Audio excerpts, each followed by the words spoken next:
bottom feature entering the sea, and the mountain continues at sea. You have the upper nose and the lower nose, the continuation of the Mount Carmel at sea.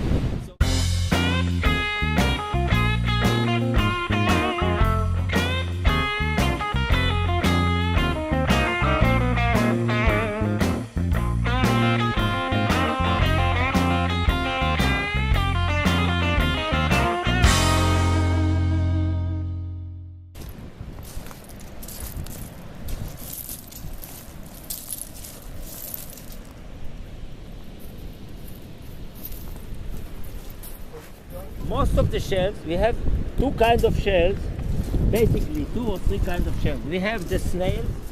Snails are the gastropods. They are like a snail, okay? And we have the bivalves. Bivalves are like this. They live together as a bivalve. All kinds of species. This is Glycimeris. This is called Glycimeris. And it is the most common shell here, but it is extinct about 2,000 years ago. Wow. And it was the most common one that was used for the purple dye. They used to crush it and exploit the color. Now this one is a predator. They attack each other. You can see that we have 2 channels. In these channels you have also sluice gates and you can close them. You see here a trough or a basin that was used for crushing the shell. Limestone, if you will break it, you will see that it is right. And you can see the beach rock. It was like this. It was sand and stones and shells, and everything was cemented by the lime, okay, by the calcite. You can see this rock. It is all built from vermatile. They are supposed to be at sea level at the edge of the abrasion platform. So someone can come and say, aha, sea level change, tectonics. This was supposed to be at sea level, and now it is 2 meters above sea level.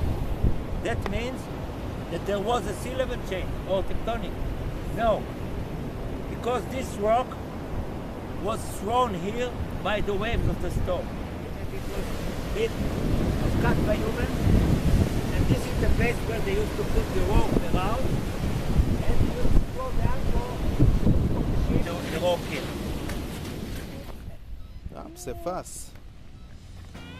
וואו. נייס מסייק. מסייק.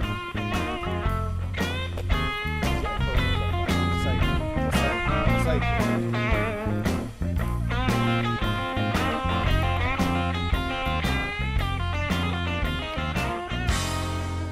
This was probably a church.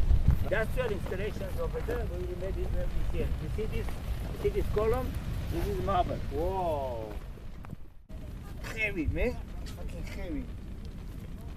Amazing. Probably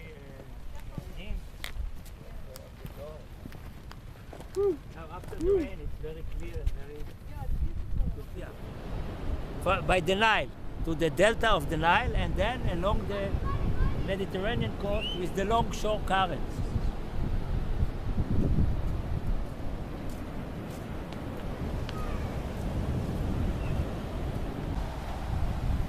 We are now in Bar Samir's center, and the wells are over there. 200 meters offshore. You see a dark area? Yeah. See a dark area? Beyond this dark area, about 50 meters beyond the dark area, there is a line of wells. Why they excavated them, we don't know. Probably it was the best place to reach the groundwater. And imagine that the sea level was about 9 to 10 meters lower, and the coastline was about 300 or 400 meters offshore. Now this is a reconstruction of the coast. This is how it looks today. You see the tombolo? You know this tombolo? Hello, hey ho. This will be in the test. Oi. I have to make you listen somehow. Yeah, we're listening. Every word will be in the test. Every hint. We take a picture. You see, this is the coastline today. You will have it in the PowerPoint, the next one. Oh, okay. This is the coast today. This is the breakwater that we have seen there, the first one, near the towers. and this is Atlit, and the Veyam is here. We are here somewhere, and about 7,000 or 8,000 years ago, sea level was lower, and the Kurkar Ridge, the peaks of the Kurkar Ridge were small islands.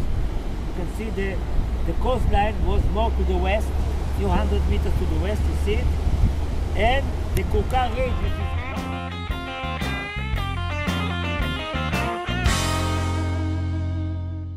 if I remove the sand here, there is a pavement, and on top of it we found a boat made of wood. Oh, this is the one I wanted to go to.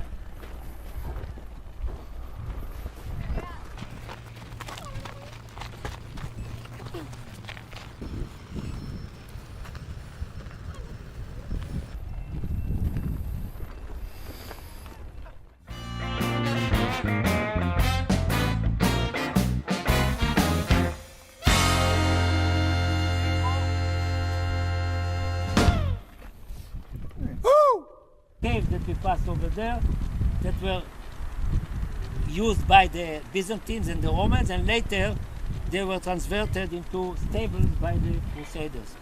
So this was in the 12th century. During the 13th century, Templar order, and they built the big castle that we see on the peninsula. By 3 attempts of capturing, it was never captured. You can see here the reconstruction. In the front, there are 2 gigantic towers, each one about 35 meters high, and we can see a wall of one of them. This is the best preserved Crusader castle in the Holy Land or in Israel. It was never captured. They just, when Akko fell at the end of the 13th century, they just left it and sailed back to Europe, and it was empty for about 2 months, and the Muslims even didn't know that there is nobody there. These boats, we found them in the water. They are still in the water, and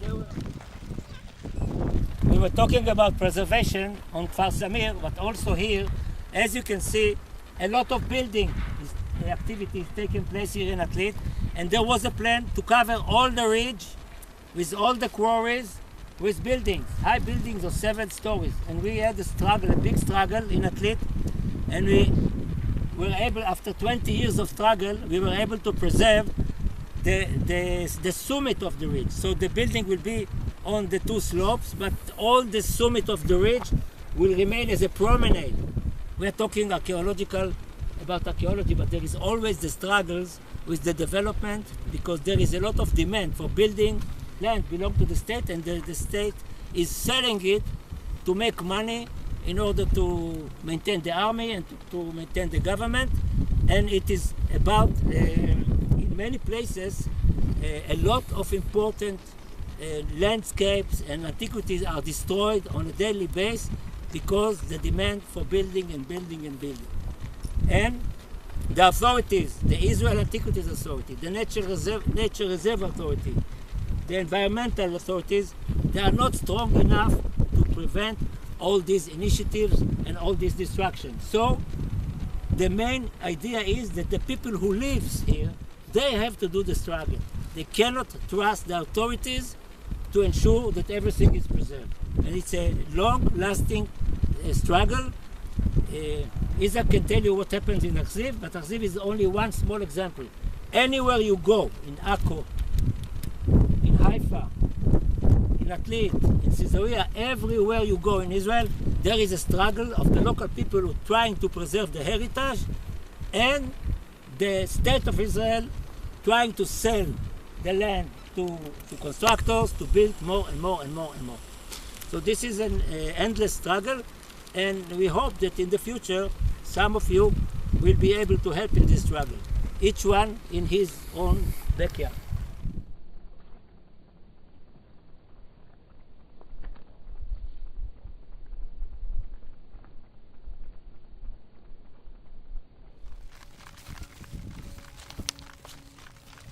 Wow, amazing.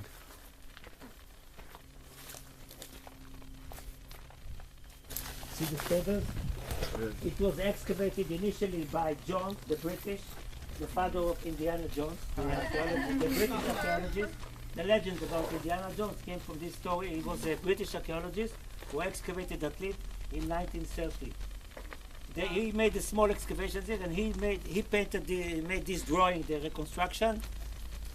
But he wasn't aware of the Phoenician harbor, and he wasn't aware of the Neolithic village because they didn't die. But you see the stables all around. We have maybe 30 or 40 stables here, and there is a nice place to excavate and to clean it all and to operate the water system to make this a kind of attraction. So it was a lot deeper than this. Yeah, it was maybe 1.5 meters low. You can see all the stables here also. All full with stables. And you can see here some of the stones that were left. See the original Kukar stone and the second floor.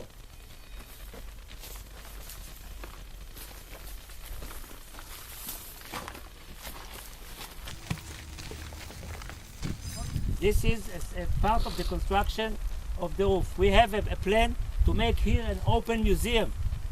An open museum of Atlit.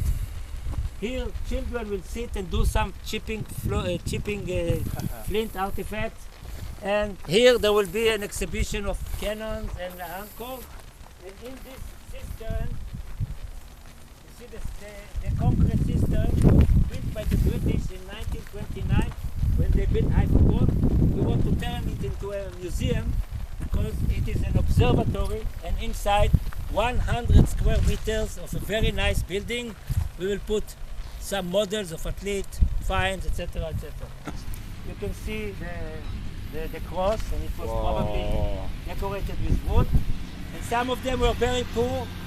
And there were about 1,500 graves here. It is still being excavated by a French team. And this fence was built by the British in order to protect it.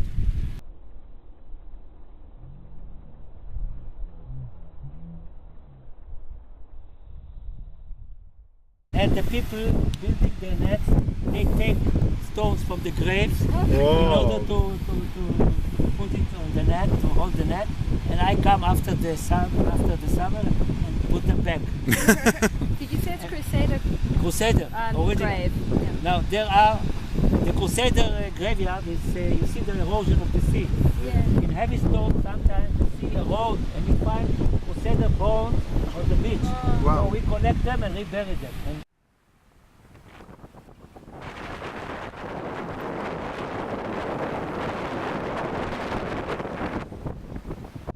this is my building, my construction. And the two white pieces are the remains of the sign that I put here. Protect the sign. What an amazing day with Ehud Galili.